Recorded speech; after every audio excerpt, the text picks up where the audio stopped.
जय जय रघुवीर समर्थ। भगवान रामचंद्राच्या या पवित्र दरबारामध्ये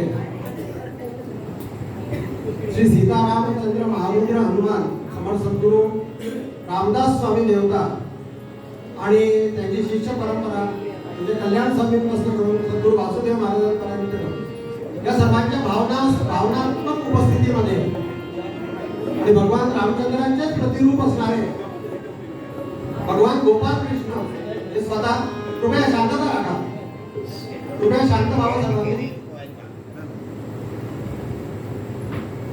भगवान रामचंद्रांचेच प्रतिरूप असणारे भगवान गोपाल कृष्ण हे स्वतः आणि श्रीमद भागवत या महापुराणाच्या माध्यमातून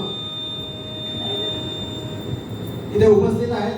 मंचावर आदरणीय आमचे श्री आनंद बुवा जोशी भागवताचार्य आहेत, परम विद्वान आहेत आणि त्यांचे सहयोगी श्री ओंकार बुवा कदरे, तसंच त्यांना सुंदर साथ करणारे आमचे श्री आदरणीय श्री बोधेसर, श्री नितेंद्रजी धर्माधिकारी सर्व लोक उपस्थित आहेत आणि आपल्यासारखे सुविज्ञ श्रोते इथे उपस्थित आहेत। मी सर्वांना मठाच्या वतीनं आणि आयोजकांच्या वतीनं साष्टांग दंडवत करतो। आनंदाचे डोही आनंद तरंग,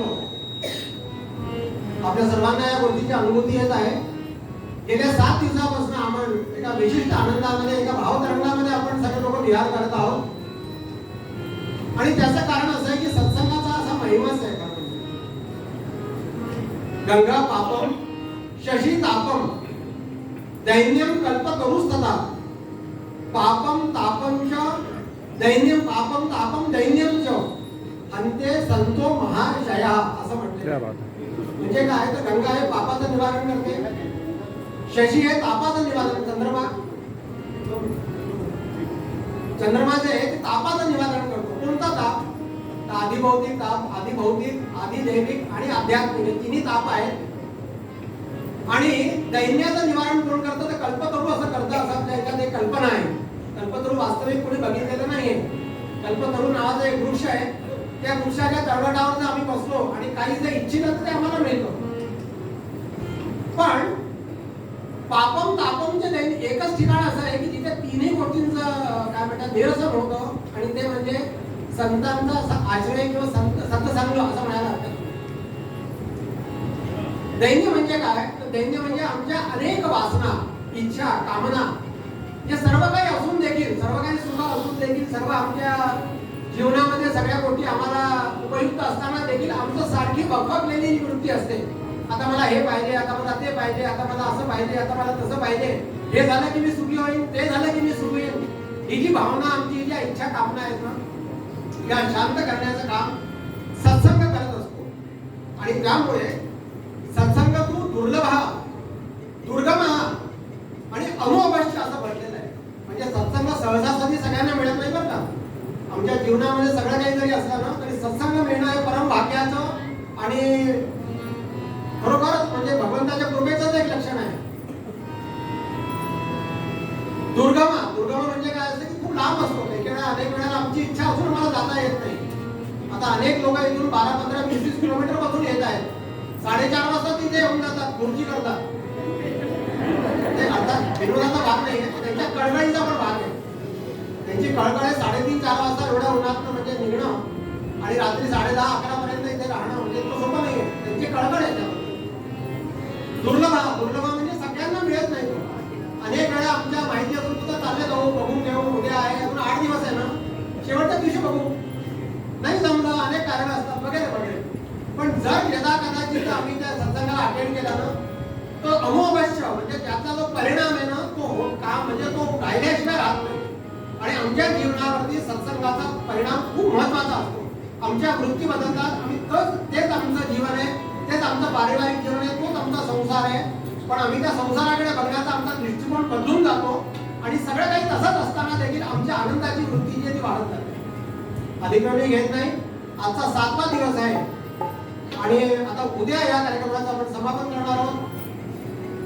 आपण कार्यक्रमाला सुरुवात करूया। आजच्या माझ्यापणाकरता भगवान गोपाळ कृष्ण आणि श्रीमद भागवत महापुराण या ग्रंथावर माल्यार्पण करण्याकरता आमच्या वाड्यातले आणि मठातले समर्पित कार्यकर्ता श्री दिनेशजी भागवत यांना मी आमंत्रित करतो। प्रकृती अस्वस्थ असल्यामुळे आरामात त्यांना विनंती करतो की त्यांनी कृपया भगवंताच्या वाङ्मयी स्वरूपावर आणि भगवान गोपाल कृष्णावर माल्यार्पण करावं.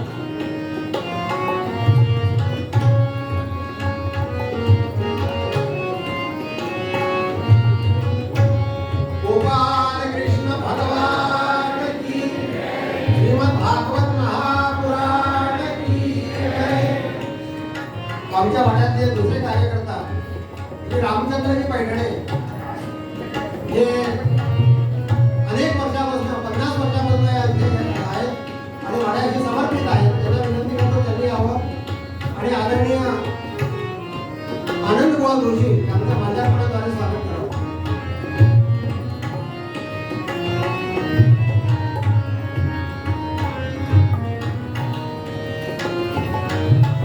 श्री आनंदजी उदगीर इथे उपस्थित आहेत. त्यांना विनंती करतो कृपया त्यांनी यावं आणि आदरणीय हरिभक्त परायण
संतोष शेंगरामजी ते उपस्थित आहेत. त्यांना विनंती करतो कृपया त्यांनी यावं आणि श्री जितेंद्र धर्माधिकारी यांचं स्वागत करावं.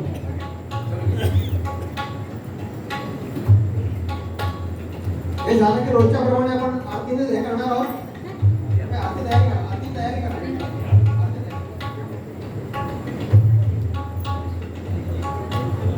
श्री जितेंद्र धर्माधिकारी वसू. जय जय रघुवीर समर्थ. सर्वांना विनंती आहे एकदा कृपया करता धर्मीने सगळ्यांचं स्वागत करावं. भगवंताच्या आरतीने आपण सुरुवात करणार आहोत. रोजच्या प्रमाणे सर्वांनी आरती करता यावं.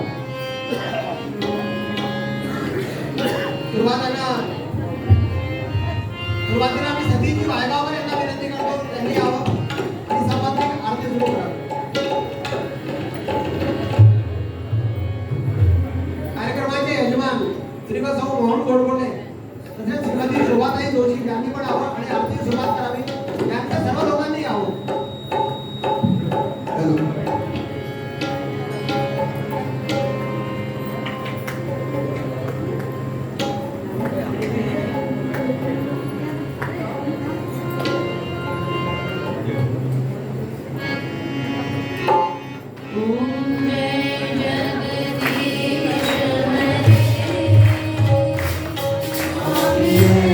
Jagadish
नमस्ते शारदे देवी सरस्वती भक्तिप्रदे वसतं मनुभावरे सर्वविद्याप्रदान गुरुर्ब्रह्मा गुरुर्विष्णु गुरुर्देवो महेश्वरः गुरुः साक्षात् परब्रह्म तस्मै श्री गुरवे नमः। ओम श्री विभूषितकरान्नमदीरदाभात् पीताम्बरात् अरुणबिम्बफलादरोष्णात् पूर्णेन्दुसुन्दरमुखात् अरविन्दनेत्रात् कृष्णात् परं किमपि तत्त्वमहं न जाने। दक्षिणे लक्ष्मणो यस्य वामे जनकात्मजा पुरतो मार्गर्यस्य तं वन्दे रघुनन्दनं मनोजवं मार्गदुल्यवेगं जितेन्द्रियं बुद्धिमतां वरिष्ठं वातात्मजं वानरयूथमुख्यं श्रीरामं सुखासारखे पूर्ण वैराग्य ज्यांचे वसिष्ठा परिज्ञान योगेश्वरांचे वाल्मिकी सारिग्रामान्यांचा नमस्कार माझा श्री सद्गुरु रामदास सद्गुरु भगवान श्री समर्थ रामदास सद्गुरु भगवान श्री कल्याण स्वामी महाराज सद्गुरु भगवान श्री दत्तात्रेय स्वामी महाराज सद्गुरु भगवान श्री ब्रह्मचैतन्य स्वामी महाराज सद्गुरु भगवान श्री ब्रह्मानंद महाराज की जय सद्गुरु भगवान परमहंस परिव्राजकाचार्य श्रीमत् सच्चिदानंद सद्गुरु भगवान श्रीधर स्वामी महाराज जय जय रघुवीर समर्थ जय जय रघुवीर समर्थ जय जय रघुवीर समर्थ अनेन प्रियतां देवो भगवान जानकीपति श्रीरामचंद्र पूर्वेशाम् अस्माकं कुलदैवतं श्रोता भक्ता श्रीराम समर्थ श्रीराम समर्थ श्रीराम समर्थ जय जय रघुवीर श्रीराम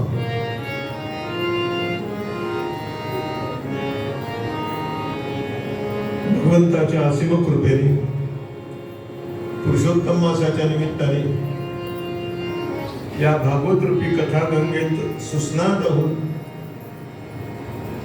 आपलं जीवन पावन करण्याकरता उपस्थित असलेल्या सर्व आसनस्थ देवतांच्या चरणी श्रद्धेनं वंदन करतो. ज्यांनी आपलं आयुष्य वेदांच्या सेवेत वेचलेलं आहे अशा वेदोनारायणांना नमस्कार करतो.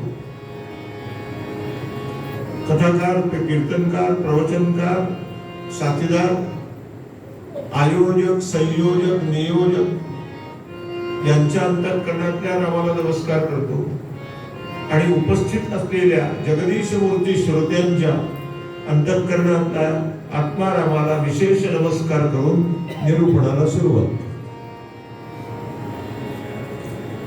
कालपर्यंत आपण दशमस्कंदाची कथा ऐकली. भगवत कथा आहे. भागवतकारांच्या शब्दात बोलायचं तर तिची गोडी शब्दाला वाढतच. स्वादु स्वादु पदे पदे असं भागवतकार वर्णन करतात भगवंताच्या कथेबाबत. आणि आता त्या दशमस्कंदाच्या कथेचा उपसंहार ज्या स्कंदाकडे श्रीमद भागवताचं नवनीत म्हणून बघितलं जातं, श्रीमद भागवताचं सार सर्वस्व म्हणून बघितलं जातं, अशा एकादश स्कंदाकडे आपण त्याचं अवगहन करण्याकरता प्रवृत्त होत आहोत. आज एकादश स्कंद निम्मा होईल कथेमध्ये, उद्या निम्मा होईल आणि उद्या द्वादश स्कंद झाल्यानंतर आपण ही भगवत कथा 7 दिवसांची भगवान श्री रामरायाच्या चरणी, भगवान गोपाल कृष्णाच्या चरणी, समर्थांच्या चरणी, महाराजांच्या चरणी अर्पण करू आणि त्यांना उद्या प्रार्थना करू की अशीच भगवत कथा ऐकण्याची आम्हाला वारंवार संधी द्या, उपरती द्या आणि ती कथा आमच्या जीवनात परिणाम करू. तो प्रार्थनेचा भाग उद्या. पहिल्या स्कंदात अधिकार सांगितलं, दुसऱ्या स्कंदात ज्ञान सांगितलं, तिसऱ्या स्कंदामध्ये ज्ञान जीवनात कसं उतरवायचं हे अनेक कथांनी सांगितलं. चौथ्या स्कंदात 4 पुरुषार्थांचं वर्णन झालं. 5व्या स्कंदात ज्ञानी आणि परमहंसांची लक्षणं सांगितली आणि 4 पुरुषार्थ सांगितले. ते जीवनात पुरुषार्थ कसे उतरवायचे, कसे आचरण करायचे हे समजण्याकरता ज्ञानी आणि परमहंसांची कथा सांगितली. 6व्या स्कंदात श्रीमद भागवतकाराने तुम्हा आम्हाला वासनांचं विवरण करून सांगितलं आणि त्या वासना कशा भगवंताशी अर्पण करायचा त्याचे 3 मार्ग सांगितले. एक सर्व समर्पण, एक त्याचंच अखंड चिंतन आणि तिसरा मार्ग आहे त्याचंच अखंड नामस्मरण. पुनरपि संसारा येणे नाही अशी स्थिती सर्व समर्पणाने येते. 7व्या स्कंदात त्याला बळकटी येण्याकरता म्हणून नामधारकांच्या कथा सांगितल्या.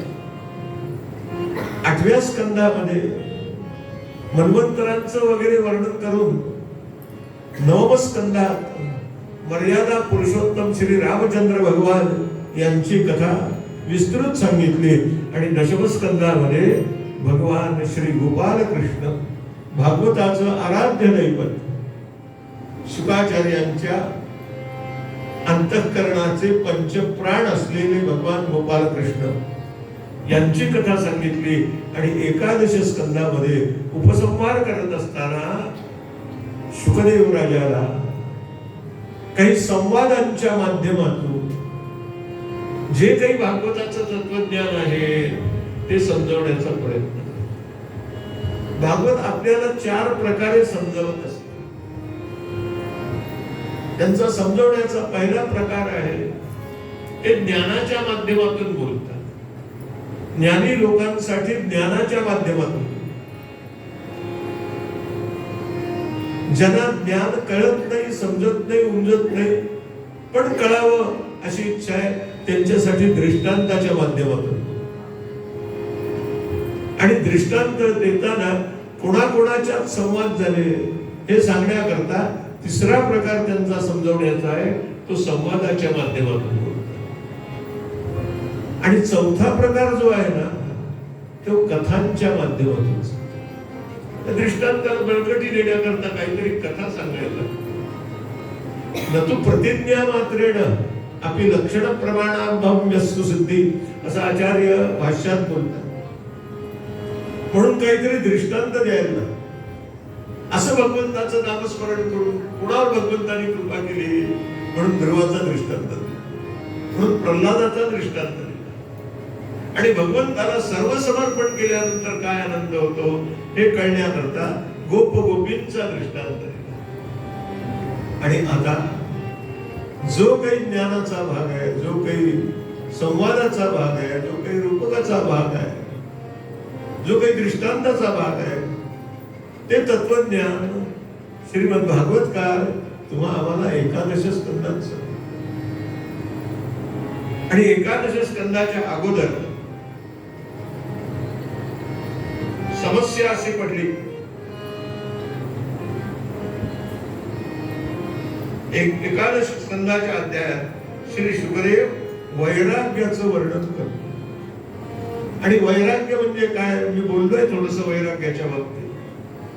विषयातला दोष दिसणं याला वैराग्य असं म्हणतात. विषय दोष दर्शनम नाम वैराग्य याला वैराग्य असं म्हणतात. पण ते वैराग्य एकाएकी येत नाही. ते वैराग्य येण्याकरता आपला स्वाध्याय लागतो. स्वाध्याय झाला की तरी कोणाच्या संगतीत जायला लागतं.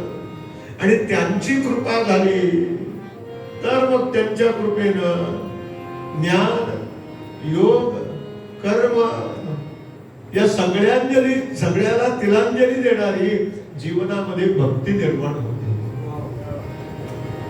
आणि एकदा भक्ती जीवनात निर्माण झाली की विद्यते हृदय ग्रंथी छिद्यन्ते सर्व संशया क्षीयन्ते चास्य कर्माणि एवं दृष्ट्वा परावरे या स्थितीला तोडतो.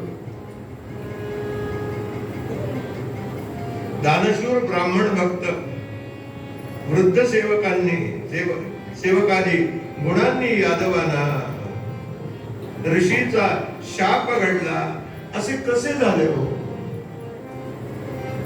यादव काही वाईट होते का? कृष्णाच्याच वंशात जन्माला आलेले नव्हे, ते वाईट कसे असतील असा आपला अंदाज आहे. पण माणसाला एकदा त्याच्या बुद्धीत मायेने पछाडायला सुरुवात केली की त्याला काय काय करावंसं वाटेल ते सांगता येत नाही. काय काय करावंसं वाटेल ते करणं, स्वतःच्या प्रतिष्ठेकरता, स्वतःच्या विद्वत्तेकरता, स्वतःच्या सत्तेकरता मनुष्य कोणत्याही टोकाला जाऊन पाप करू शकतो. मग या यादवांच्या हातून पाप काय झालं? भगवंतानी ओळखलं, प्रभूंनी ठरवलं की आता माझा देहोत्सर्ग करायला पाहिजे. आपण इथे पृथ्वीवरती अवतीर्ण होऊन 130 वर्ष झाली. भागवताच्या म्हणण्यानुसार भगवान 130 वर्षांचं आयुष्य गोपाल कृष्णाला, आणि भगवंताने ठरवलं बास झालं आता. इतकंच काय, वैकुंठातून ऋषी मुनी देव देवता भगवंताला बोलवायला आले, चला आता. का? तुम्ही इथं आल्यानंतर इथेच वैकुंठ करून टाकलं, तुम्ही त्याला काय करावं? कोणी एके वैकुंठात जावे, ते वैकुंठची केले आधवे, अवघे जग महासुखे दुमदुमीत का. देवा चला आता, रामाला रावत नाही. आणि भगवंताने सांगितलंय मी येणार आहे, काळजी करू नका. आणि भगवंताला ती दुश्चिन्ह दिसायला लागली यादवांच्या कुलाच्या संहाराची. आणि एक दिवस काय केलं, सांब जो होता ना, त्या सांबाला एका गरोदर स्त्रीचा वेश दिला आणि त्याला या बाकीच्या यादव पुत्रांनी एका ऋषी समोर आणला आणि त्या ऋषीने विचारलं, ही स्त्री गरोदर आहे, याला मुलगा होईल की मुलगी होईल? ज्ञानाचा अपमान जिथे होतो ना, तिथे प्रायश्चित्ताशिवाय दुसरं काहीही नसतं. म्हणून आपण आयुष्यात कधी ज्ञानसंपन्न लोकांचा अपमान करू नये. प्रायश्चित्तच भोगायला, ते काही पुण्यकर्म नसतं. ज्ञानाची, उपासनेची, भक्तीची, योगाची, सत्पुरुषांची, संत सज्जनांची, सद्गुरूंची चेष्टा केली की ती पापच निर्माण, पापच निर्माण. आणि ते पाप पुसलं जात नाही काही केलं. 3 जाती वैद्याची या बापे काही केलं नाही संपत्ती. त्यांनी सांगितलं याला मुलगाही होणार नाही, मुलगी होणार नाही, मुसळली. आणि 9 मासानंतर त्या सांबाला अक्षरशः त्याच्या उदरातून मुसळ बाहेर पडलं. हे उग्रसेनाला पडलं. तो यादवांचा राजा होता त्यावेळेस. भगवंतानी त्याच्यावरती सगळं सोपवलेलं. त्याला कळलं की अरे आपल्या यादव वंशामध्ये असं काहीतरी घडलंय. म्हणून उग्रसेन आला, त्यांनी बघितलं ते मुसळ, आणि काय करावं त्यांनी, हे पाप लपवण्याकरता त्या मुसळाचा बारीक बारीक बारीक भुगा केला. आणि त्या मुसळाच्या टोकाला जो एक लोखंडी भाग होता, तोही त्यांनी बारीक बारीक भुगा केला. तो मुसळाच्या लाकडाचा भुगा जो झालेला होता, त्याचे लाठ्या निर्माण झाल्या, काठ्या निर्माण झाल्या समोर. आणि तो लाकडाचा, तो लोखंडाचा भाग होता, त्याचा भुगा झाला आणि तो भुगा एका माशानं गिळला. आणि असा तो भुगा माशानं गिळल्यामुळे एका व्याधानं त्या माशाला धरला, त्याला कापला. आणि त्याला माहित होतं की ज्या लोखंडाचा भुगा माशाच्या पोटात वाढलेला असतो, त्याचा जर बाण आपण तयार केला तर तो श्वापदाचा प्राण घेतल्याशिवाय राहत. त्या व्याधाने त्याचा बाण तयार केला आणि यथावकाश त्याचा उपयोग व्हायचा तो झाला. तो कसा झाला पुढे बघूया. पुढे बघू, पुढे रोचक कथा आहे.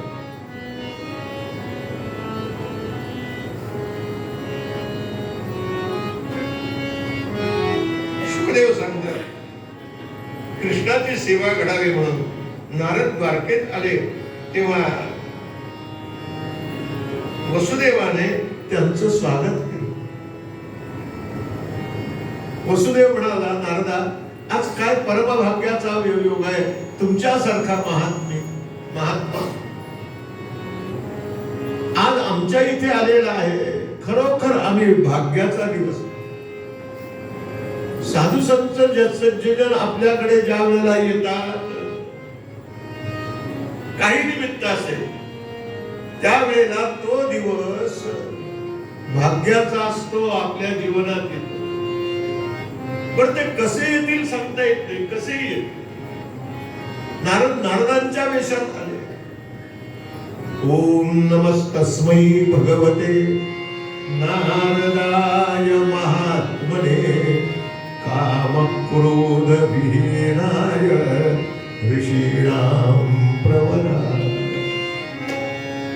आपण भागवताचे 10 स्कंद ऐकले जातात, 11वा स्कंद ऐकतोय, 12वाही ऐकणार आहोत. आपल्याला एक वैशिष्ट्य दिसलं असेल की या प्रत्येक स्कंदात नारद आहे. या प्रत्येक स्कंदात नारदांचा काही ना काहीतरी भूमिका वठवलीच आहे त्यांनी. आणि ती जी भूमिका वठवली आहे ना, ती कधी ज्ञाना करता, कधी योगा करता, कधी भक्ती करता. कारण नारद हे भक्तिशास्त्राचे आचार्य आहे. नारदांनी जीवनामध्ये भक्ती पचवली आहे, रचवली आहे, अनुभवली आहे, म्हणून ते आचार्य. आणि असे नारद आले. वसुदेवाने स्वागत केलं. आणि वसुदेव म्हणतो, नारदा, मी आपल्याला एक विनंती करतो. काय विनंती केली? मला भगवंताचं चरित्र ऐकलं.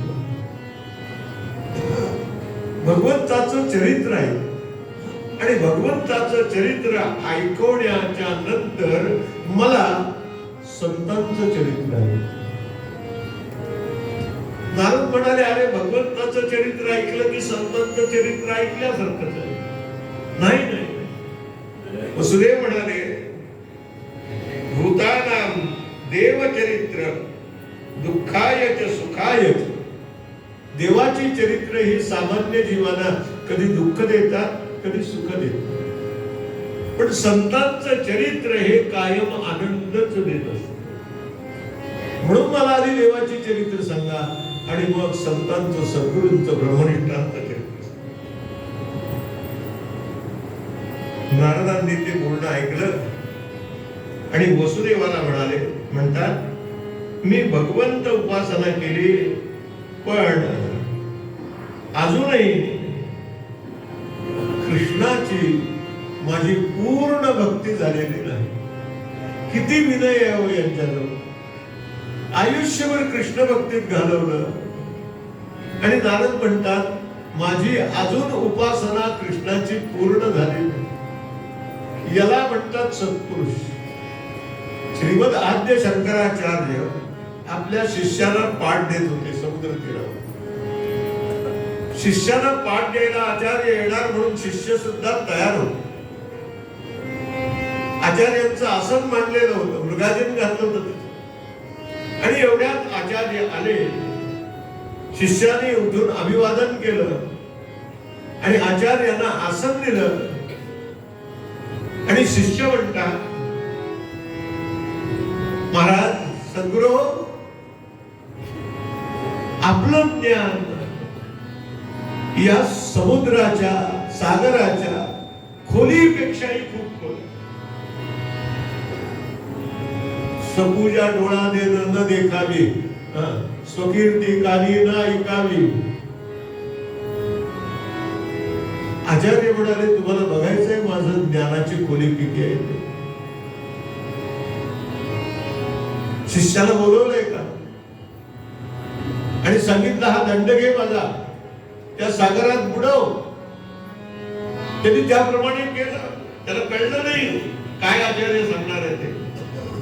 आणि म्हणाले, या दंडाच्या टोकावरती जेवढा पाण्याचा थेंब थोडा वेळ शिल्लक राहतो, तेवढा माझा ज्ञानाचा थेंब बुद्धीत माझ्या थोडासा शिल्लक राहतो. काय आचार्यांची नम्रता. भगवत पूज्यपाद उगच नाही त्याला कोणी म्हणत. नारद म्हणाले माझी कृष्णाची उपासना अजून पूर्ण झालेली नाहीये, त्याची इच्छा. यालाच भागवत धर्म असे म्हणतात. पूर्वी भगवान विष्णूंचा अवतार म्हणून जन्माला आलेले ऋषभदेव, त्यांचे मुलगे नवयोगेश्वर हे भगवंताचेच अवतार होते. आणि नवयोगेश्वरांचा जो काही संवाद झालेला आहे, वसुदेवा, त्या संवादात तुझे सगळे प्रश्न आलेले आहेत, म्हणून मी त्या संवादाला अनुसरून तुझ्या प्रश्नांची उत्तरं देतो. परवा बोलले ज्ञानाला परंपरा लागते, काहीतरी ज्ञानाला परंपरा लागते, तर ते ज्ञान लोकांना पचतं. आणि ते पचतं म्हणजे पहिल्यांदा आपल्याला पचलेलं असतं तेव्हा लोकांना ते पचतं. ज्ञान पचलं नाही की उलट्या होतात. अहंकाराची पहिली उलटी आहे. ज्ञान पचलं नाही की समजावं आहे ज्ञानी खरा, पण केवढा केवढा अहंकारी आहे. जिने मक्षिका भक्षिली जाणीवेची, समर्थ बोलतात, तया भोजनाची रुची प्राप्त कैसी. अहंकार ज्या मानसीचा गिरेना, तया ज्ञान हे शुद्ध पोटी पचेल. अभिमान शत्रू मोठा, महाराज म्हणतात की नाही सुरू. आणि हे कोण होते नवयोगेश्वर? कवी, हरी, अंतरिक्ष, प्रबुद्ध, विपलायना, अविर्होत्र, द्रुमालीच, चमसः करभाजना, हे नवयोगेश्वर आहेत.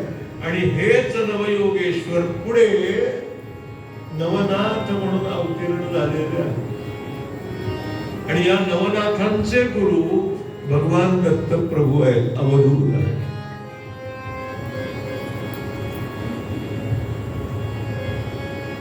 नवनाथ यांचे गुरु भगवान अवधूत आहेत. आणि हे काय करतात? ते जगाला ज्ञान देतात.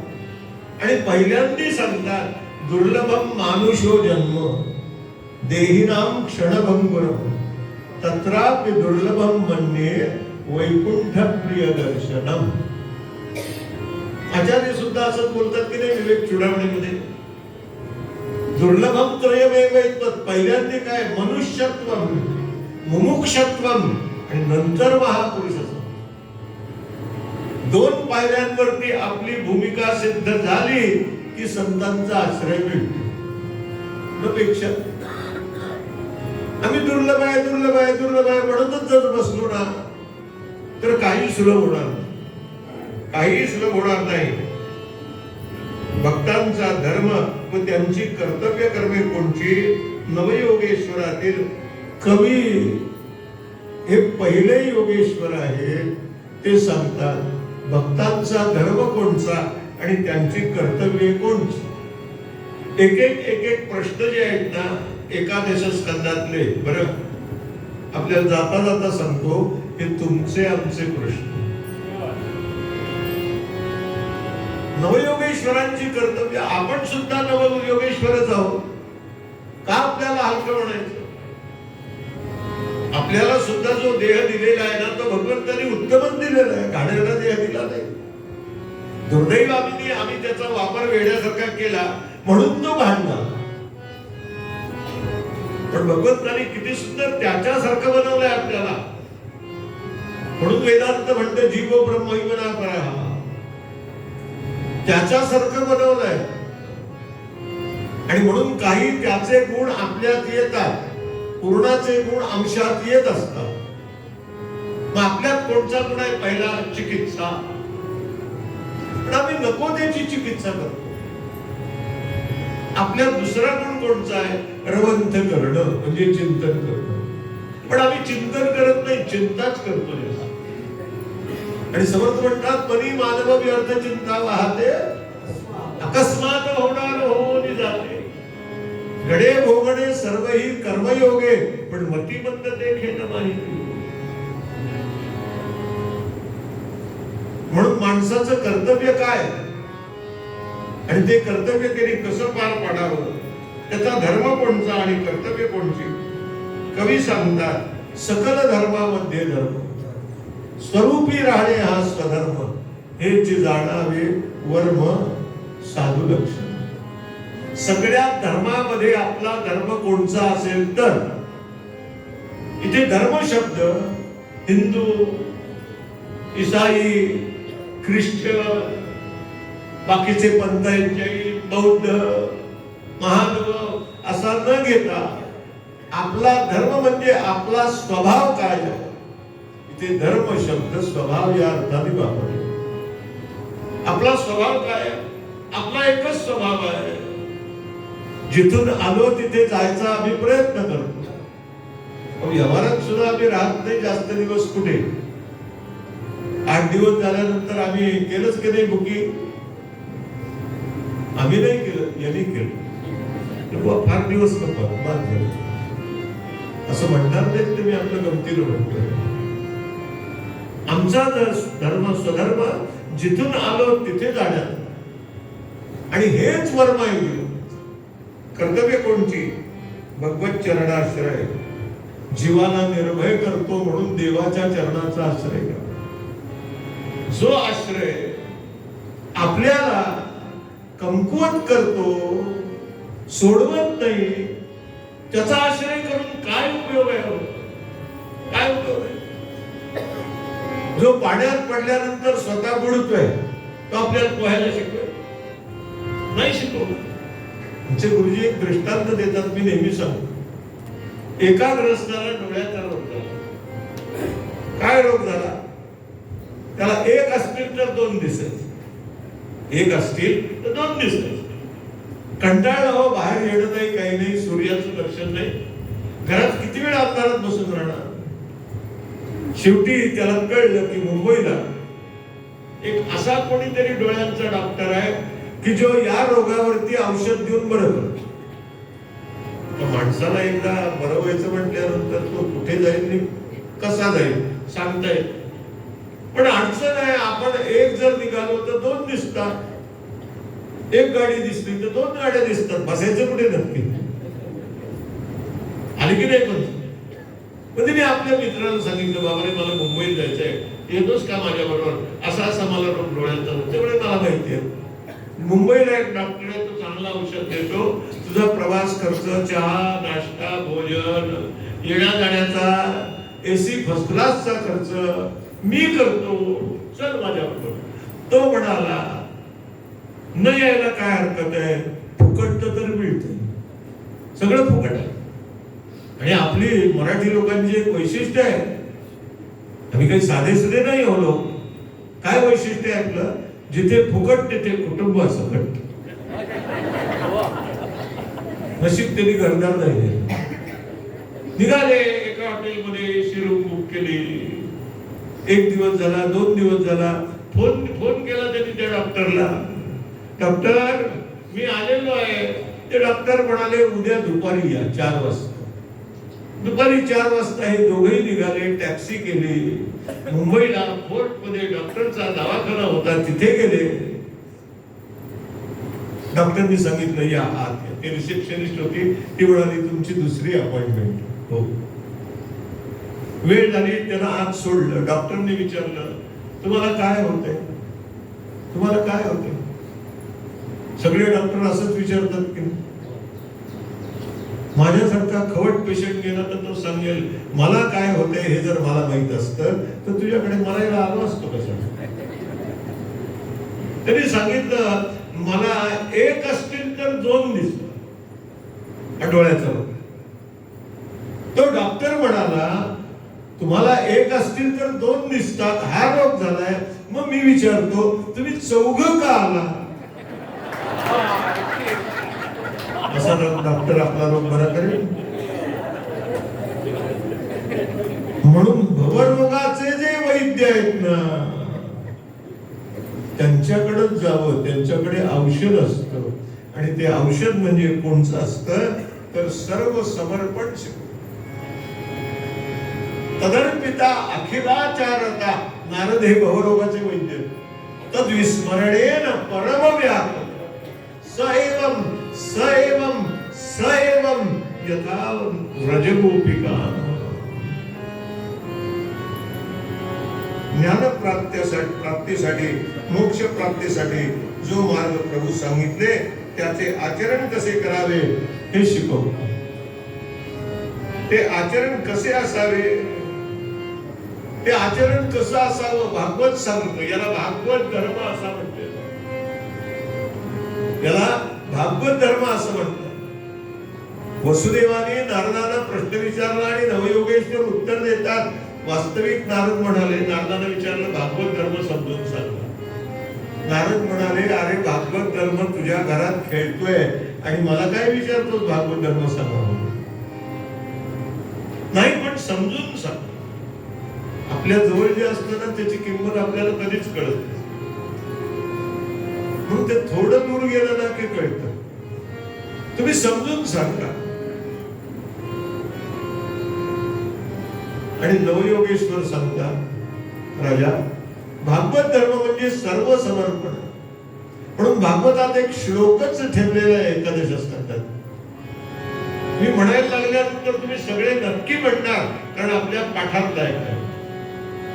पण आपण म्हणतो तो पाठ आणि भागवताचा पाठ याच्यात थोडासा. कोणता श्लोक आहे? कायेन वाचा मनसेंद्रियेन वा बुद्ध्यात्मना वा प्रकृती स्वभावा करोति यद यद सकलं परस्मै नारायणाय इति समर्पयेत. गोपाल कृष्ण. आपण म्हणतो करोमी, मूळ पाठ काय? करोती. अर्थ एकच आहे, पण करोमी म्हणण्यात मी करतो असा अहंकार असतो आणि करोती म्हणण्यात तू करून घेतोस असा भाव असतो. आपण काय करू शकतो? देता देवविता, घेता घेवविता, तेथे याची सत्ता काय झाली? निमित्ताचा धरी केला असे प्राणी माझे माझे म्हणून या व्यर्थ गेला. तुका म्हणे कार्य अशाश्वतासाठी देवासी का अटी घालतोस? हा भागवत धर्म आहे. या भागवत धर्माला आचरण केल्यानंतर काय मिळतं असाही प्रश्न विचारला. असा प्रश्न विचारला वसुदेवानी विचारला, नारदांना विचारला. नारद म्हणाले, नवयोगेश्वरातल्या हरी ऋषींनी जे सांगितलं ना ते मी तुला सांगतो. काय मिळतं? भक्ती परेशानुभवो विरक्ती अन्यत्र चैषत्रिक एक कालः प्रपद्यमानस्य यथान्ययस्य तुष्टी पुष्टी क्षुधमायु. तीन गोष्टी मिळतात. अपरोक्षानुभूती, तृप्ती आणि विरक्ती. पहिली तृप्ती, दुसरी विरक्ती आणि तिसरी अपरोक्षानुभूती. तृप्त झाल्यावरतीच विरक्ती येते की नाही? किती जेवणारा मनुष्य असला ना, आता वाढतो तुम्हाला, हो नाही हो नका आता वाढू नको, जिलबी वाढतो, खास केलेली आहे, इमरती आहे आज,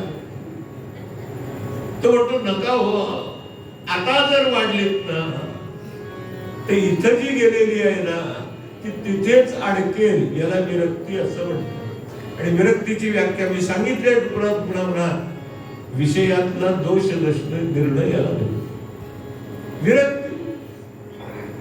तृप्ती, तृप्त झाला, नको आता.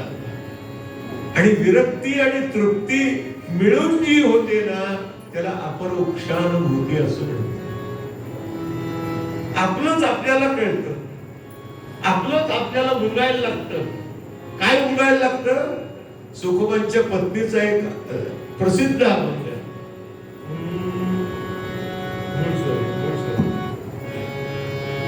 सुखोबांची पत्नी म्हणते, अवघा रंग एक झाला, अवघा रंग एक झाला, रंगी रंगला श्रीरंग, रंगी रंगला श्रीरंग, अवघा रंग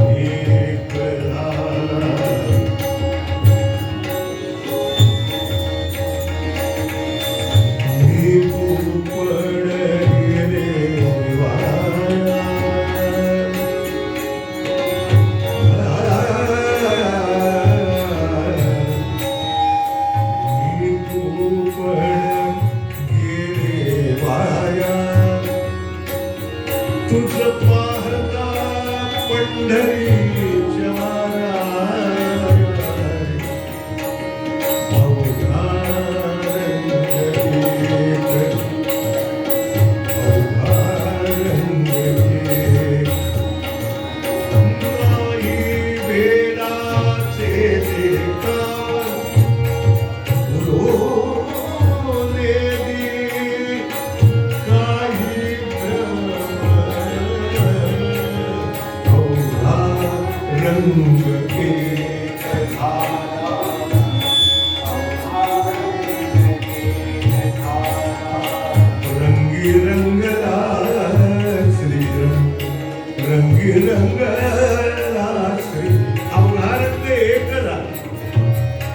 त्याच्या रंगात आपला रंग मिसळला. तो त्याचा रंग कोणता आहे? श्रीरंग. त्याचा रंग श्रीरंग आहे आणि त्याच्या रंगात जर आपल्याला मिसळून जायचं असेल तर त्याला सांगावं, हे भगवंता आता फार वेळ वाट बघायला लावू नको. त्याला बिनवावं, गोपी त्याला बिनवायच्या आणि म्हणायच्या श्रीरंगा कमला कांता हरिपद राते सोडे हरिपद राते सोड.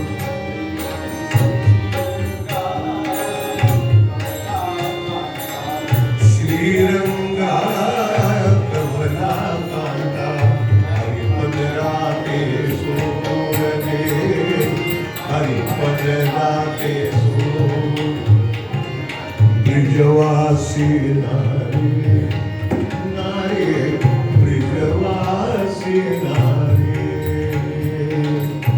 आत असो की राधारी हो जात असो की माधारी हो.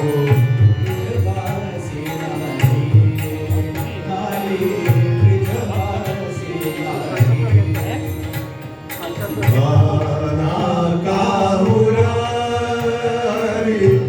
काना का मुरारी मुरारी काना का मुरारी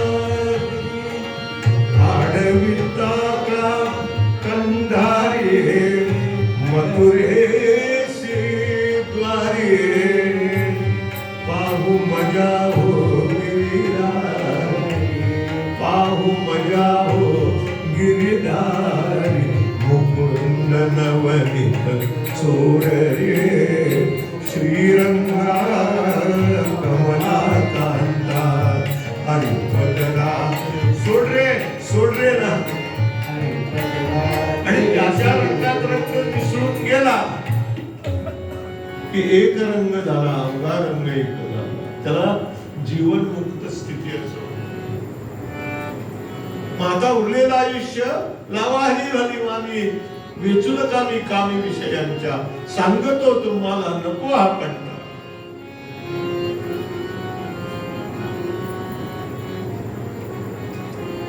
अपरोक्षानुभूती विरक्ती आणि तृप्ती. भगवत भक्त कोणाला म्हणावे? भगवत भक्ताची लक्षणं काय आहेत असा प्रश्न विचारल्यानंतर वसुदेवाला नारद सांगतात, पूर्वी हाच प्रश्न भगवंताला अनेकांनी विचारला होता आणि त्यावेळेला भगवंताने हरिनावाच्या योगेश्वराने जे समाधान केलं ते मी तुझं करतो. कोणाला म्हणतात? सर्व भूतेषु यः पश्येत भगवत आत्मभावना भूतानी भगवन भाव सवयी भागवतो. परम भागवती लोकांची लक्षणं आहेत ती. आपण दृष्टांताने कथा बघितल्या. सर्व भूतेषु यः पश्येत, तो सगळीकडेच भरलेला आहे अशी ज्याच्या बुद्धीची धारणा आहे आणि त्यालाच म्हणजे त्यालाच तो सर्वत्र बघतो. जे जे दिसे भूत ते ते मानिजे भगवंत हा भक्तियोग निश्चित जाणो. सर्व भूतेषु जड भरत नाही का? जपून पावलं टाकत होते. आपण कथा ऐकली ते का जपून पावलं टाकत होते? कारण ज्ञानी आणि परमहंसांची अहिंसा इतकी सूक्ष्म असते की गवताच्या काडीवरती पाय ठेवताना ही आपण पाय ठेवल्याने तुटणार नाही इतकी काळजी ते घेत. याला म्हणतात भक्त. आम्ही भक्त नाही, आम्ही भक्त नाही. समर्थ म्हणाले देवापासून विभक्त त्याशी म्हणू नये भक्त. आम्ही भक्त नाही, आम्ही भगत छू. गुजराती लोक प्रामाणिक असतात. ते असं नाही म्हणत तू भक्त छू, तो म्हणतो हूँ तो भगत छू, हूँ तो भगत.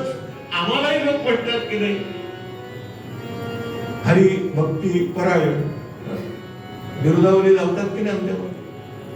पण हरीच्या नावाने पूज्य, भक्तीच्या नावाने पूज्य आणि परायणतेच्या नावाने पूज्य म्हणून बुवा मिळून 3 पूज्य. सर्वम शून्य शून्य. हरी नाही, भक्ती नाही, परायण. कुणाला काही म्हणावं, कुणाला काही म्हणावं शोभत नाही होते. पुढे सांगतो पहिला भक्त उत्तम भक्त सांगतो. ईश्वरे तददेनेषु बालेशेषु दिवस प्रेम मैत्री कृपापेक्षा. याला भक्त म्हणतात. पण कोणता भक्त म्हणतात? सवयी मध्यम भक्त. तो मध्यम आहे, तो देवावरती प्रेम करतो पण आपल्यावरती कुणीतरी प्रेम करावं या भावनेने. म्हणजे त्याची निरपेक्ष भक्ती नसते. तो भक्ती करतो, भक्तीच्या सगळ्या क्रिया करतो, देवळात जातो, जप करतो, दान करतो, धर्म करतो, यज्ञ करतो, याग करतो, पण कुणा करता? स्वतःची प्रतिष्ठा वाढण्याकरता. त्यांनी 50 रुपये देणगी दिली ना तरी लगेच पावती मागतो. म्हणजे स्वतः मी किती मोठा आहे हे दाखवण्याकरता तो देवाची उपासना करतो पण तो भक्ती करतो. भक्ती करतो. तिसरा भक्त आचार्यमेव हरये श्रद्धया हेतपूजये न तद् भक्तेषु अन्येषु यो मद्भक्ता प्राकृत स्मृता. आचार्यमेव हरये, देवाची पूजा करतो, गुरुची पूजा करतो पण काहीतरी इच्छा ठेवून करतो. त्याचा संकल्पच हातभर असतो. कर्म जरी विधभर असलं ना तरी संकल्प हातभर असतो. अस्माकं सकल कुटुंबानां सपरिवाराणां द्विपद चतुष्पद. ज्यांच्या घरात असतात ते सुद्धा म्हणतात चतुष्पद, नसतातही ते म्हणतात आणि असतात तेही म्हणतात. कदाचित त्याला वाटत असेल की आपल्या घरचे द्विपद चतुष्पदासारखे वागत असतील. क्षेम, स्थैर्य, आरोग्य, ऐश्वर्य सगळं एका सत्यनारायणाच्या पूजेत पाहिजे. पण ते साहित्य तरी कसं असतं? वाण्याला सांगितलं सत्यनारायणाची पूजा आहे, सत्यनारायणाच्या साहित्याच्या सगळी तो यादी काढतो. तो याप्रमाणे यादी बांधतो. ते तांदूळ देतो, त्या सुपाऱ्या देतो, ते कुचके बदाम देतो, खवट खारका देतो आणि यांनी घरी आणल्यानंतर ते आता ताटात ठेवायचा. गुरुजींना सांगतो हे 2 नारळ, या खारका, या सुपाऱ्या आणि गुरुजी मांडा करायला लागतात ना तेव्हा सगळं प्राणी संग्रहालय बाहेर येते. किडे, पोरकिडे. असं का देतात? देऊ नका ना त्यापेक्षा. तरी कुठे मागितलंय तुमच्याकडे? त्यांनी तुमच्याकडे 2 हस्त आणि 1 मस्तक मागितले, बाकी काही नव्हे. काही भिकारी आहे एवढा? तो लक्ष्मीचा पती आहे, त्याला काही कमी नाही. द्यायचं असेल तर चांगलं द्यावं, नाहीतर देवाला नमस्कार करून मोकळं.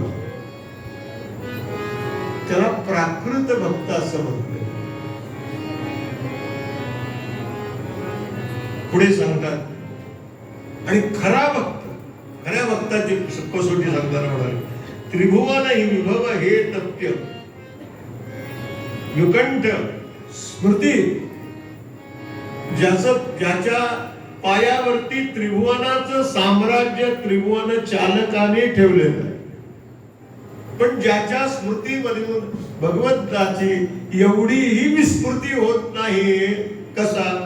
सुदामदेव. सुदामदेव किती दिलं हो, देवाने किती दिलं, विचार केला त्याचा?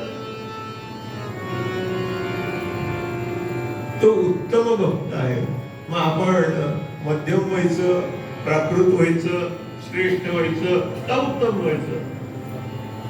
आपल्याला किती मार्क मिळाले म्हणजे उत्तम भक्त होता येईल? आपल्याला 100% मार्क मिळाले तर उत्तम भक्त होता येतं. 65% आम्ही पास झालो, आम्ही कौतुकाने सांगतो. त्याचा वेगळा अर्थ असा असतो की मी 35% नापास झालो.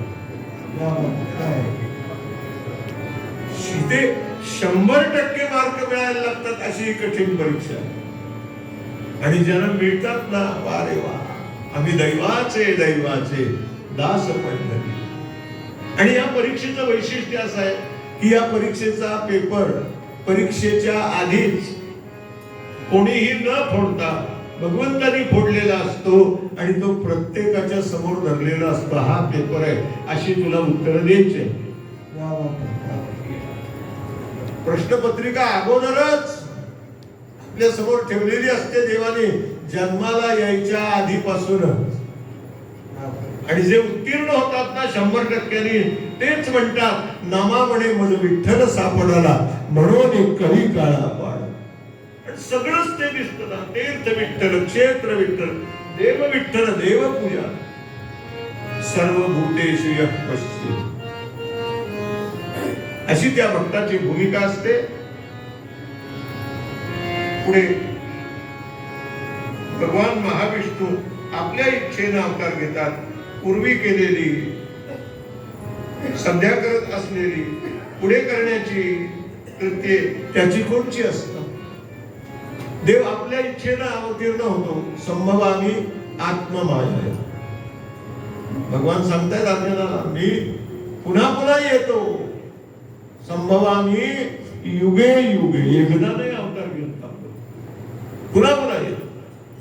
आपल्या मायेचा आश्रय करून घेतो आणि मायेच्या साह्यानं तो काय काय करतो, पूर्वी काय काय केलं, आता काय काय करतोय आणि नंतर काय काय करणार आहे, हे मला सगळं जाणून घ्यायची इच्छा आहे नारदा.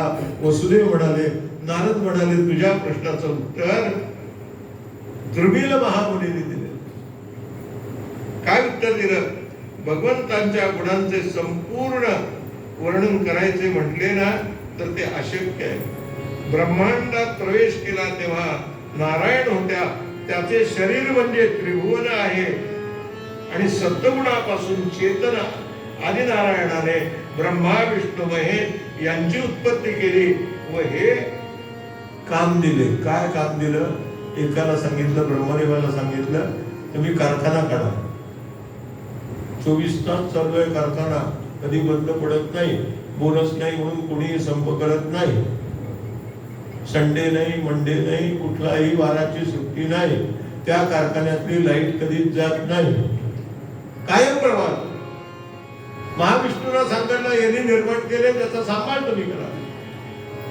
आणि महादेवाला सांगितलं की ठराविक कालानंतर फारच गर्दी वाढू नये म्हणून लय करण्याचं काम तुम्ही करा. हे त्या पूर्ण ब्रह्मस्वरूपानं नेमून दिलेलं कार्य आहे. याला श्रम विभागणी असं म्हणतात. डिव्हिजन ऑफ लेबर आपल्या भाषेत श्रम विभाग. आणि ज्याचं जे काम आहे तेच त्याने करावं. भलतं काम करायच्या बंधात आपण पडू नये. होत नाही. जेनो काम तेनो ठाय आणि बीजा करे सो गोता खाय. गोता खाय नाही, गोताच खाय. ते फसतच का? एखाद्या आचार्याला तुम्ही सांगितलं, आज उत्तम पैकी बुंदीचे लाडू करा. मला जर सांगितलं ना तर मी वाटोळ करून ठेवीन. मला माहितीच नाही डाळ किती घ्यायची, तूप किती घ्यायची, साखर किती घ्यायची, किती तारेचा पाक करायचा, मला काहीच माहिती. त्याला माहितीये ना, तो तज्ञ आहे त्यातला. म्हणून ज्याला जे कार्य दिलेलं असतं तो त्याच्यात तज्ञ असावा. आणि तद याचा शब्दाचा अर्थ तद हा ब्रह्मवाचक आहे आणि ज्ञ हा ज्ञानाचा शब्द आहे, म्हणून तद विषयी ज्ञान असलेला असावा. त्याला तज्ञ असं म्हणतात. हल्ली नको ते तज्ञ निघाले, बाल लोक तज्ञ. आणि त्याला त्याच्याकडे गेल्यानंतर तो म्हणतो काही झालेलं नाहीये, फारसं काही झालेलं नाही. इकडून हे काढून आणा, तिकडून ते काढून आणा, तिकडून ते काढून आणा, रक्त तपासा, दगड तपासा, माती तपासा, आणि सगळे रिपोर्ट आले की तो म्हणतो मग आता यांना काय झालंय, तुला काय कळलं मग ते. भगवान तज्ञ आहेत, सद्गुरु तज्ञ आहेत, तत्च ज्ञान त्यांना आहे.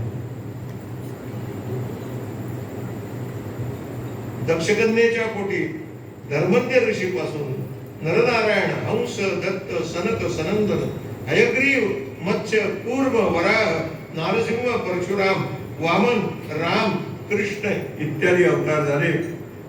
पुढे सांगतात दांभिकांची गती व पूजा पद्धती. दांभिक लोकांची काय गती होते? हित व्हावे तरी दंभदुरी ठेवा, असा एक अभंग. आपलं खरं हित व्हावं जर असेल ना, असं वाटत असेल, आणि आपलं हित खरं व्हावं असं वाटत असेल तर दंभ दूर ठेवा. पण माणसाला एक सवय आहे, आस्त इंच सुदभर आणि तो दाखवतो फुटभर. काही उपयोग नसतो. तो दंभ केव्हा ना केव्हा तरी बाहेर पडतो. कुठेही कीर्तनाला, प्रवचनाला, सप्ताहाला गेलं की आम्ही अगोदर मॅग्नाचारलाच पाठवतो काय काय लागतं मला सकाळ संध्याकाळ दुपार सोळ्याने स्वयंपाक लागतो. यजमान म्हणाले ठीक आहे, आता तुम्हाला आम्ही बोलवले म्हणजे नाही म्हणणार. पण तोच यजमान त्याच्या घरी जेव्हा जातो ना, त्यावेळेला तो जेवतो आणि त्याची आंघोळ सुद्धा झालेली नसते. दंभ उघड झाला की नाही? कशाला उघड दाखवावा? आपलं जे असेल ना ते आपल्या जवळ ठेवा. म्हणून दांभिकांची गती काय होते? भागवतकार सांगतात, राजाने विचारले, केवळ देहबुद्धीने बद्ध जीव जो केव्हाही देवाची पूजादी काहीच करत नाही, त्यांची गती काय असते? दांभिकांची गती काय होते? भागवत का आपल्याला हे सांगतंय? आपले हे सगळे प्रश्न एक लक्षात ठेवा. 7 दिवसाच्या सप्ताहानंतर आपल्याला असं लक्षात आलं पाहिजे की आपल्या असलेल्या सगळ्या प्रश्नांची उत्तरं भागवताच्या माध्यमातून वक्त्याने होता होईल तेवढी जास्तीत जास्त द्यायचा प्रयत्न केलेला आहे. उत्तर मिळाली, आता त्याप्रमाणे वागायला नको वागायला. विवाह झाला मग त्याप्रमाणे वागायला पाहिजे की नाही? जबाबदारी आली आपल्याजवळ. नुसतं भागवत ऐकणं सगळ्यांना सोपं आहे, पण भागवताप्रमाणे आचरण करणं काही चुक नाही. मनुष्याणाम सहस्रेषु कश्चित यतति सिद्धयेत आणि यततामपि सिद्धानाम कश्चित महान वेत्ति तत्वतः. भगवद्गीता बोलते एखादाच असतो, पण एखादाच जो असतो ना तो अनेकांच्या जीवनाचा मार्गदर्शक बनतो. ज्ञानोबा बनले, समर्थ बनले, महाराज बनले, त्यांनी अनेकांची जीवन सुरळीत करून दाखवली. महाराज लोक म्हणायचे, महाराज प्रपंच कसा करायचा कंटाळलो, आता काय करू, रडतच यायची गोंधळ. महाराज म्हणाले, तुमचा प्रपंच माझ्या हातात द्या, तुम्ही काय करता याच्यापेक्षा 100 पटीने मी चांगला करून दाखवतो. पण दिलं नाही, कोणीही दिलं नाही. घरात ते बोर्ड लावतात आपल्या, हे महाराजांचे घर आहे, आम्ही महाराजांची लेकरं आहोत, इथे महाराज राहतात. गोंदवल्याचे ट्रस्टी आले आणि जर म्हणाले हे महाराजांचं घर आहे, खाली करा. लोक म्हणतील काय वेडबीड लागलं काय तुम्हाला? आपण एकदा ज्याच्या नावाने मंगळसूत्र बांधलं ना, समर्थांच्या नावाने मंगळसूत्र बांधलं ना, मग समर्थांसारखं जरी नाही आपल्याला वागायला जमलं तरी 1 पैसा तरी जमलं तरी खूप झालं. अनेक जन्मात 100 पैसे जमा होते आणि होता होता होता एक दिवस तू समर्थच होत नाही.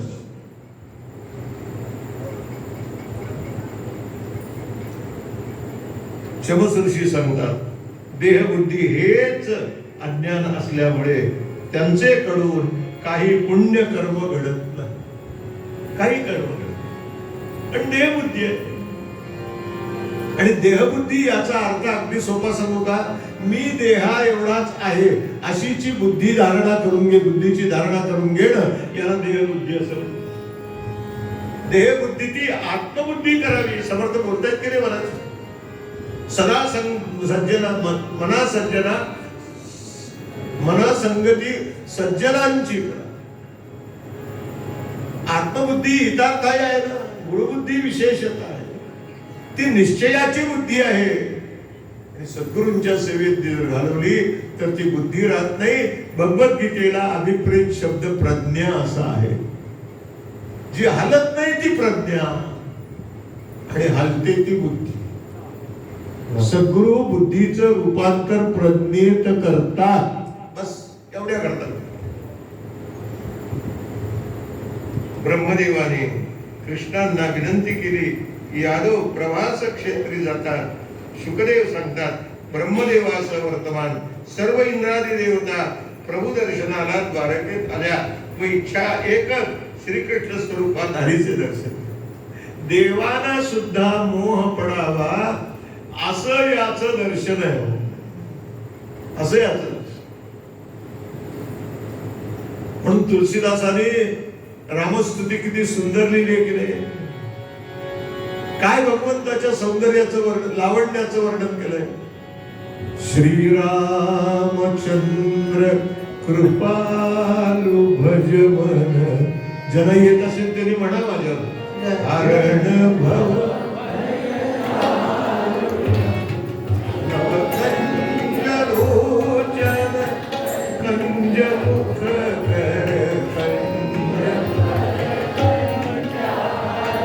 एक मिनिट.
इतकं लावण्य इथं देखणं आहे. आचार्यांनी कृष्णाष्टकात काय सुंदर वर्णन केलंय भगवंताचं. प्रत्यक्ष बघितलंय त्यांनी श्रीकृष्ण. नुसतं आपण नाही बघितला, अंतकाळी आईला सांगितलं होतं मी तुझ्या अंतकाळी हजर होईल, आणि तिथे हजर झाले कालडीला. आणि आईला विचारलं आई तुझी इच्छा काय? ती म्हणाला श्रीकृष्णाला पाहिजे. आचार्य म्हणाले ठीक आहे, स्मर्तृगामी तो भगवंताला हाक मारली आणि तो पुढे उडाला. आणि आचार्य वर्णन करायला लागले त्याचं. कदंब सून कुंडलम सुचारु गंड पंडलम प्रयांगनैक वल्लभम नमामि. यशोदया समोदया सगोपया समन्वया युतं सुखैकदायकं नमामि. आणि प्रार्थना केली, आचार्यांनी प्रार्थना केली आणि आईला सांगितलं तू पण अशीच प्रार्थना कर. सदैव पाद पंकजं मदीय मानसे निजं ददान मुक्तमालकं नमः. गोपाल कृष्ण भगवान. ब्रह्मदेव वगैरे म्हणाले तेव्हा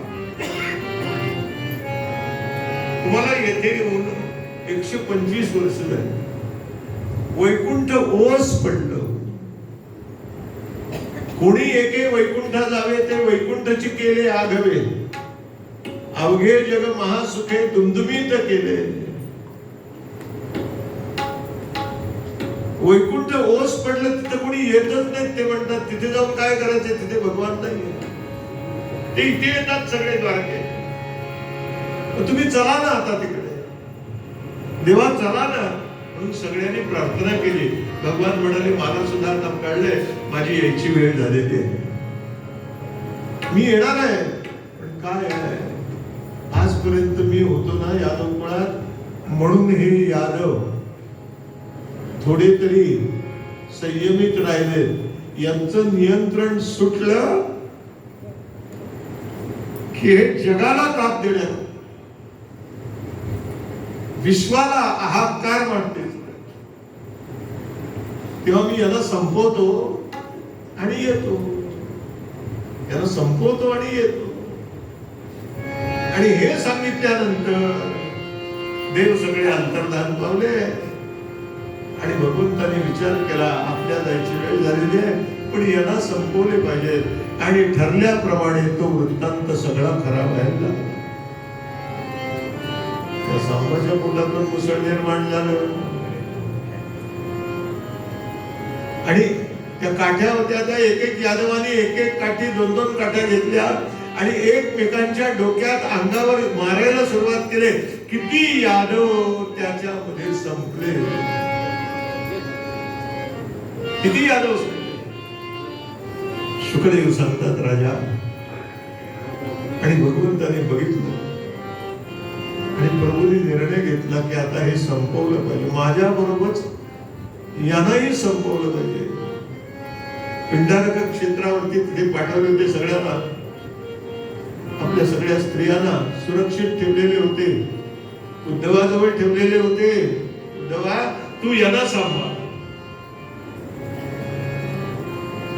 राजा आणि भगवंताने आपला तो जो काही संकल्प होता ना, आपल्या सकट आपला कुल संपवायचा, तो तयारीला भगवान लागले. भगवान म्हणतात, उद्धव म्हणाला देवा तुम्ही जाताय मग मी कसा राहू, मला तर एक क्षण तुमच्याशिवाय राहता येत नाही, मी कसा राहू. आणि भगवान सांगतात उद्धवा तुला मी सांगतो माझ्या पश्चात कसं राहायचं ते. तस्मात् गुरु प्रपद्येत जिज्ञासु श्रेयमुत्तमं शाब्दे परेच निष्णातो ब्रह्मण्ये उपशम्. तस्मात् गुरु प्रपद्येत,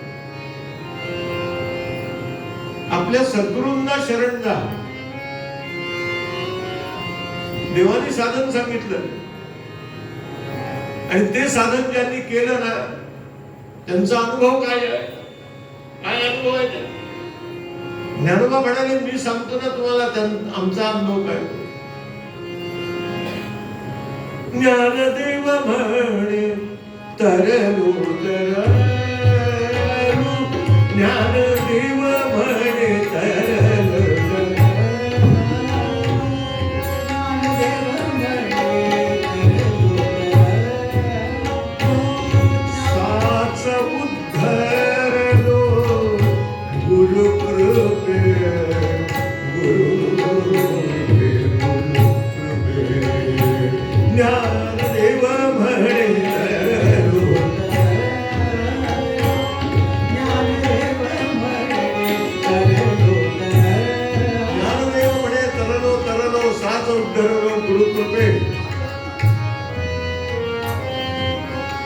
मी सद्गुरूंच्या कृपेने तरलो आणि माझे सद्गुरू कसे आहेत? अमृतानुभवातला पहिला सद्गुरूंच्या वर्णनाचा श्लोक आहे, यदाक्षरम अनाख्येयम आनंदम अजकेवलम श्रीमन निवृत्तीनाथोस्मी ध्यातम दैवतम आश्रय. ज्ञानदेव तेच म्हणाले, तुकाराम महाराज तेच म्हणतात, समर्थ पण तेच सांगतात, महाराज पण तेच सांगतात. सगळे संत सद्गुरूला शरण जा असंच सांगतात. जेथ ज्ञानाचा कुरठा तेथ सेवा हा दानवटा, ते स्वाधीन करीती सुभटा. सगळं देतो तो, काही ठेवत काही ठेवत. तुकाईने महाराजांना सगळं दिलं की नाही. रामनवमीच्या दिवशी रामदर्शन घडवलं, मंत्र दिला, काय आयुष्यभर करायचं ते सांगितलं. समर्थांना रामाने सगळं दिलं की नाही, काही ठेवलं. जनार्दन स्वामींनी एकनाथ महाराजांना सगळं दिलं की नाही. तुकाराम महाराजांना बाबाजी चैतन्याने सर्व दिलंय, काही हातात ठेवलं. असा ऐसा उदाहरणांचा राहणारा जो सद्गुरू असतो त्याला शरण जावं. तस्मात गुरु प्रपद्येत. तो गुरु कसा असावा तेही लक्षात घे. जिज्ञासु श्रेय उत्तमम. कुणी शरण जावं? जो जिज्ञासू आहे त्यांनी शरण जावं. आपलं श्रेय व्हावं असं वाटतंय त्यांनी शरण जावं. आणि गुरु कसा असावा? शाब्दे परेच निष्णा. तो नुसता शाब्दे निष्णातो नसावा आणि नुसता परे निष्णातो नसावा. म्हणजे नुसता शब्दज्ञानी बोल एवढा नसावा आमच्यासारखा. परे म्हणजे परे हुनी परते घर तिथे राहिलेला असावा. शब्दज्ञान आणि आत्मज्ञान याची पूर्ण अनुभूती त्याच्याजवळ असावी तर काम होतं. उद्धव म्हणाला, देवा किती तू माझ्यावर उपकार केलास. आणि मग असं गुरुला शरण गेल्यानंतर काय होतं? गुरुला शरण जावे. यदुराजाने एकदा असाच प्रश्न अवधूतांना विचारला होता. वसुदेव म्हणतो, नारदा, गुरुला शरण जायचं असतं म्हणजे काय करायचं असतं आणि शरण गेली याचे काय होते? पण तुका म्हणे कुळ उद्धरिले. तुका म्हणे कुळ उद्धरिले. वृत्ती अखंड भगवंतात राहते. शरणागतीचं पहिलं पण. मग ती शरणागती म्हणजे का? गुरुला शरण जायचं. मग असे कोण कोण गुरु भगवंतांनी सांगितलेले आहे? 24 गुरु सांगितले. भागवतामध्ये एकादश स्कंदात 24 गुरु सांगितलेले आहेत.